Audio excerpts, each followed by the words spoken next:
இங்க யாரு இந்த தமிழகத்தை ஆளுகின்ற கட்சி? யார் ஆட்சி செய்யறாங்க? யார் குற்றச்சாட்டு சொல்றாங்க? என்ன வேடிக்கையா இருக்கு.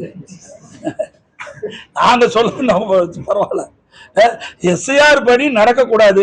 எஸ்ஐஆர் பணி நடைபெற்றால் இறந்தவர் வாக்குகள் வாக்காளர் பட்டியலிருந்து எடுக்கப்பட்டு விடுவார்கள். வீடு மாறி வேற இடத்துக்கு போனவங்க, குடிபெயர்ந்தவங்க அதை நீக்கிடுவாங்க. நீங்க ஒவ்வொரு தொகுதியிலையும் பார்த்தீங்கன்னா 20,000 40,000 வாக்குகள் நீக்கப்பட வேண்டிய வாக்காளர் பட்டியல் நீக்கப்பட வேண்டிய சூழல் இருக்குது.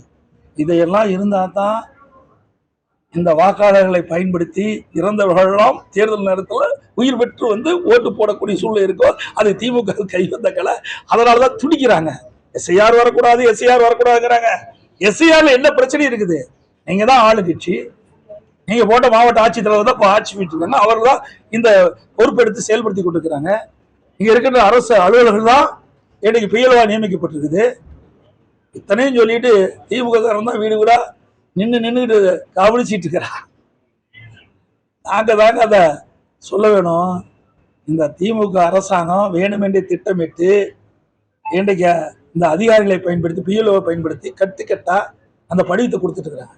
நாங்கள் டெல்லியில் புகார் செஞ்சு நாளை மேலே வர இருக்கிறான்னு நினைக்கிறேன், கருதுறேன். அவர்கள் வந்து இதெல்லாம் பார்க்கணும்னு சொல்லியிருக்கிறாங்க, வருவாங்கன்னு நினைக்கிறேன்.